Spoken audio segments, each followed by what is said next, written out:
Você está ouvindo mais um episódio do podcast sobre neurociências, produzido em parceria com a Universidade Federal Fluminense.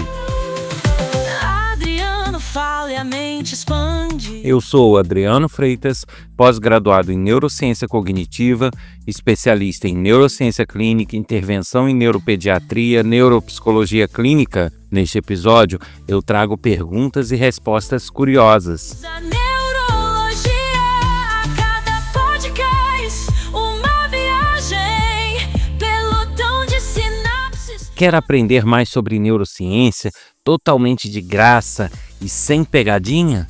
Então participe do curso em parceria com a Universidade Federal Fluminense. Garanta já a sua vaga, é só acessar curso.adrianofreitas.com. Aulas ao vivo e à distância. Você não pode perder, hein? E curta nossas redes sociais, neurociência.af, TikTok, Instagram, Facebook e Quora.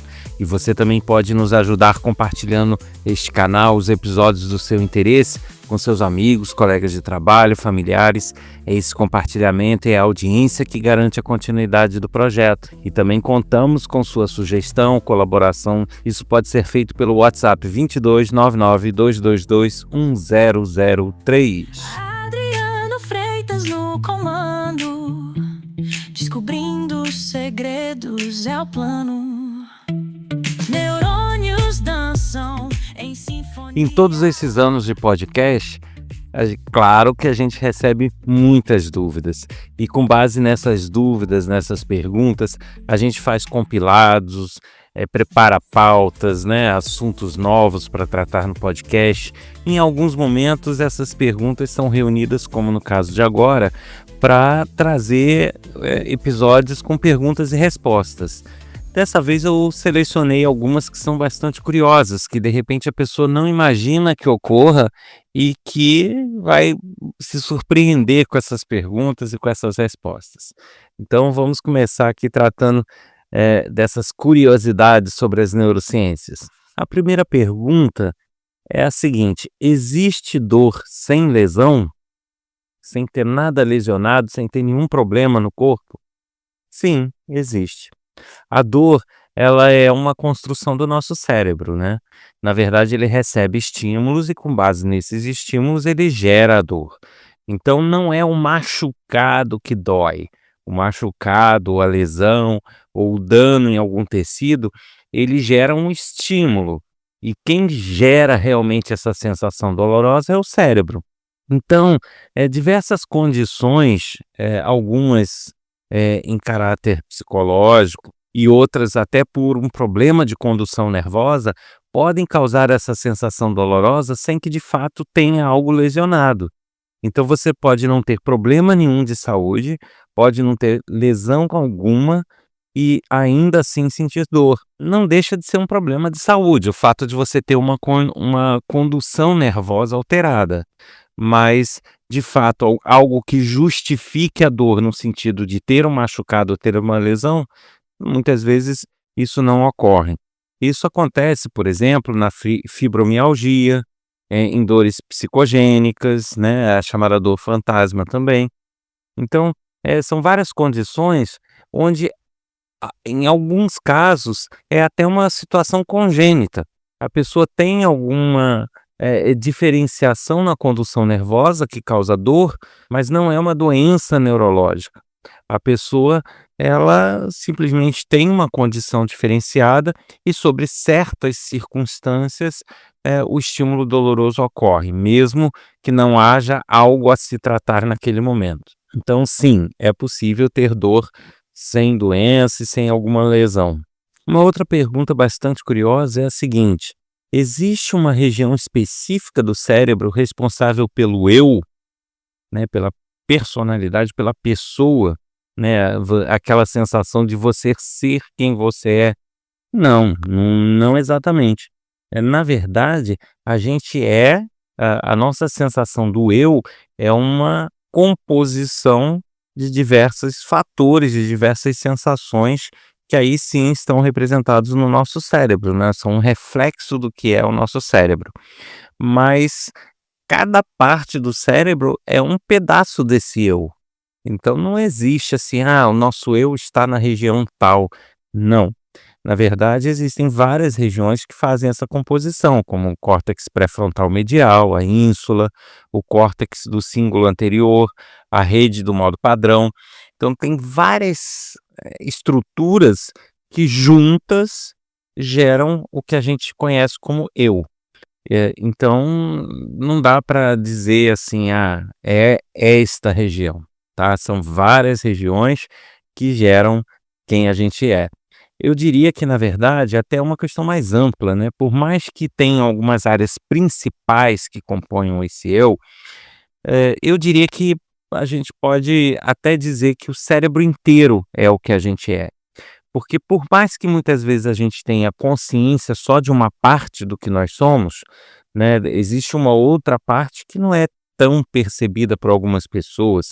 Algumas pessoas se atentam para determinados detalhes, mas outras não. Então, muitas vezes o que as pessoas imaginam que seja o eu, às vezes é muito restrito. Então, esse conceito de eu também, ele acaba sendo mais amplo e eu diria que pode envolver até todo o cérebro. Uma outra pergunta curiosa é a seguinte: o cérebro pode rejeitar partes do corpo? Sim, pode. Existe até uma síndrome chamada síndrome da mão alienígena, que é uma síndrome onde a pessoa sente que uma das mãos tem vontade própria, né? Por mais que ela tente pensar o contrário, ela tem a nítida sensação e impressão que uma das mãos age por conta própria. E nessa síndrome, então, na verdade, nada mais é do que o cérebro não reconhecendo aquela mão como sendo parte do corpo que ele comanda, né. E existe também, outras condições, uma condição chamada apotemnofilia, que é quando o cérebro não reconhece um membro como parte do corpo, né, e aí ele realmente começa a ter, uma aversão àquela parte do corpo, como sendo algo intruso. Ele não lida bem com isso. Então, existe sim algumas pessoas que começam a ter, em alguns casos nojo, em alguns casos repulsa mesmo, em alguns casos, eh, até casos extremos onde a pessoa tenta se livrar daquela parte do corpo, como se realmente ela não fizesse parte dele. Então isso existe, essas condições sim, tá. O cérebro ele pode, por N motivos, rejeitar certas partes do corpo. Existem muitas pesquisas sobre isso, mas não dá para a gente fechar a questão dizendo: "Ah, isso ocorre por tal causa". Não é, porque na verdade já foram identificadas mais de uma causa para isso e ainda se continua, em pesquisa, então não é nada ainda muito conclusivo que a gente possa dizer: "Ah, quando tal coisa acontece, gera essa situação". Mas o fato é que sim, existem condições que fazem o cérebro rejeitar partes do corpo. Outra pergunta: é normal deixar de perceber algo que é evidente porque a gente está atento a uma outra coisa? Sim, isso é normal. A pessoa até perguntou, questionando se não seria um caso ligado a TDA, algo assim. Não, não é, tá? Isso é perfeitamente normal. Existem, lógico que vários graus e cada pessoa tem um grau de atenção e desatenção que possa gerar isso. Mas o fato é que, na verdade, o processo de estar atento a alguma coisa é um processo de descarte. Então, quando a gente foca em alguma coisa, quando a gente tem uma atenção, a gente pensa que a gente está pondo ela acima das outras coisas. Não, ela gera tanto estímulo como qualquer outra coisa. Só que o nosso cérebro, quando ele quer prestar atenção em algo, quando ele acha que algo é relevante para prestar atenção, o que ele faz é o seguinte: ele seleciona o que é relevante naquele momento e o que ele não considerar relevante, ele simplesmente descarta, ele não processa o estímulo. Então eu tenho sons sendo recebidos pelo ouvido, cheiros pelo olfato, diversas imagens chegando pela visão e assim por diante. E quando ele julga que algo é importante, parte das coisas que estão entrando pela visão ou que estão entrando pela audição, ele simplesmente não faz o processamento que seria normal fazer em qualquer outra coisa que ele está prestando atenção. Então ele simplesmente é como se aquele estímulo não tivesse chegado. A pessoa não enxerga, a pessoa não ouve. ela passa a ouvir ou enxergar quando ela foca naquilo, né? Quando ela dá atenção àquilo e deixa de descartar esses estímulos.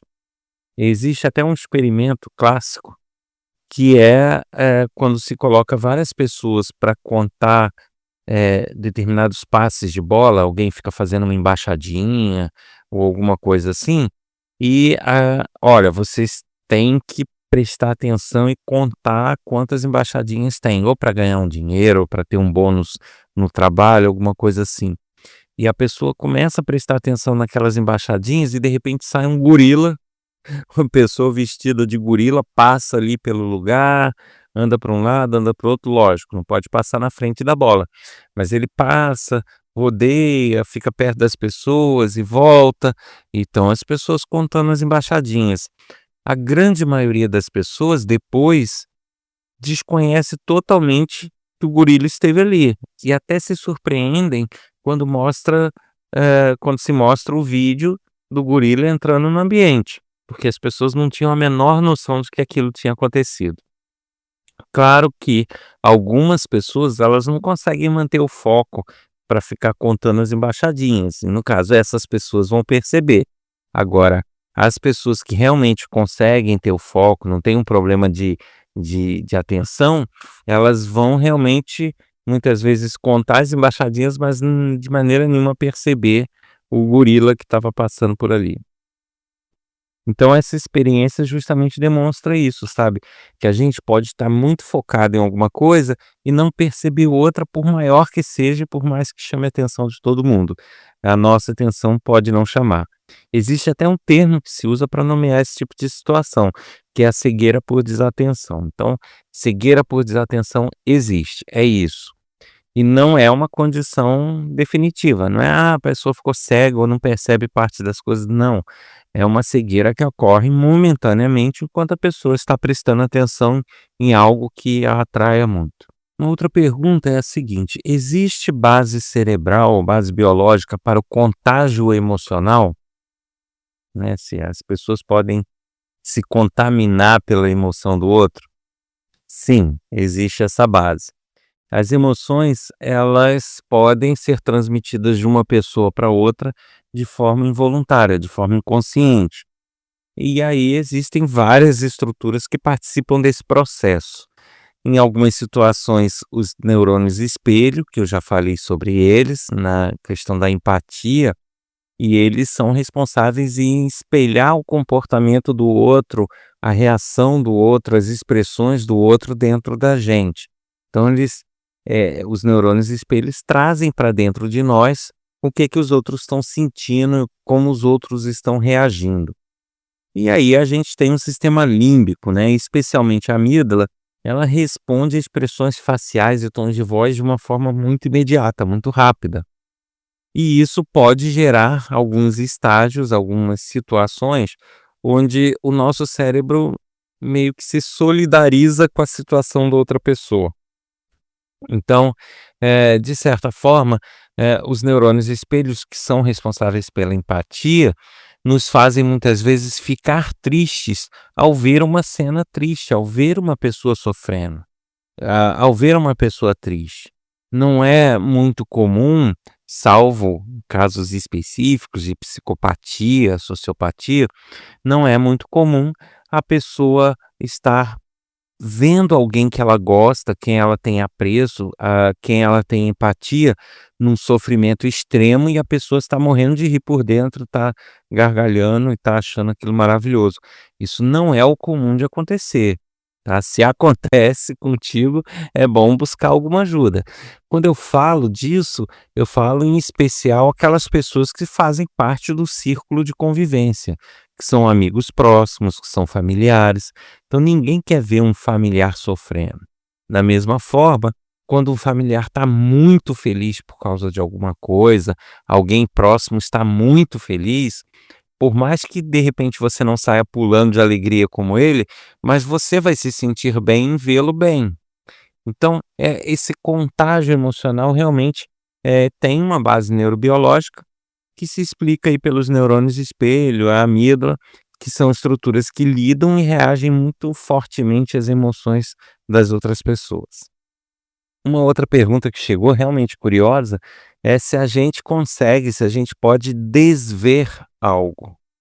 Então, alguém viu alguma coisa, se pode desver aquilo lá, né? Apagar da mente que aquilo foi visto. Em tese, não, né?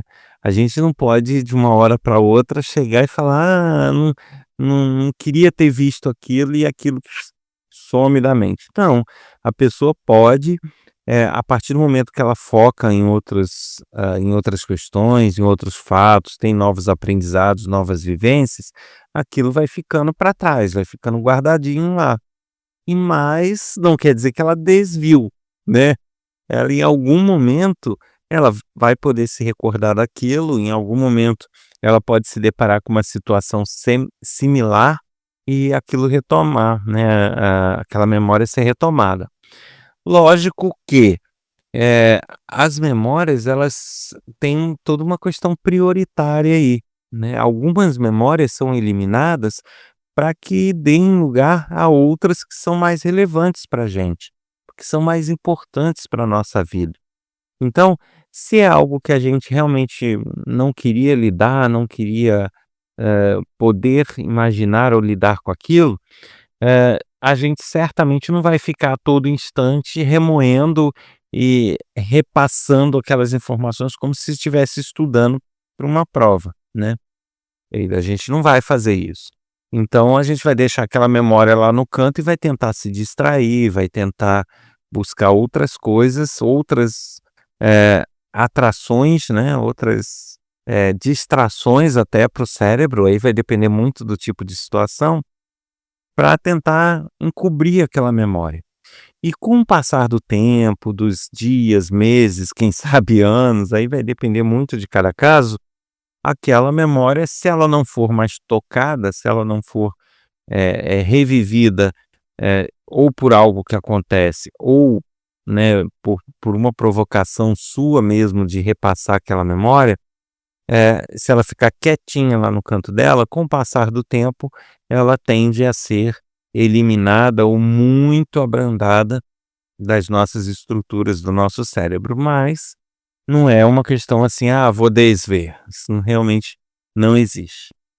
Essas são as perguntas desse episódio, mas como foram várias perguntas interessantes, vários assuntos curiosos, eu compilei, né, fiz uma série de episódios, esse é o primeiro, e no próximo episódio a gente vai continuar aqui com mais algumas perguntas bastante curiosas. Eu te aguardo lá, hein? A mente é um labirinto sem fim.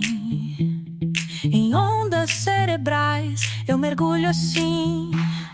Adriano Freitas no comando. Você ouviu mais um episódio do podcast sobre neurociências, produzido em parceria com a Universidade Federal Fluminense. Eu sou Adriano Freitas, pós-graduado em Neurociência Cognitiva, especialista em Neurociência Clínica, Intervenção em Neuropediatria, Neuropsicologia Clínica. Neste episódio eu trouxe perguntas e respostas curiosas. E não deixe de colaborar com a gente, compartilhando o canal e os episódios com seus amigos, colegas de trabalho e familiares. E também de garantir a sua vaga no curso de Neurociências à distância, ao vivo e totalmente gratuito pela Universidade Federal Fluminense. É só acessar curso.adrianofreitas.com. Espero lá. Até o próximo episódio. Te aguardo.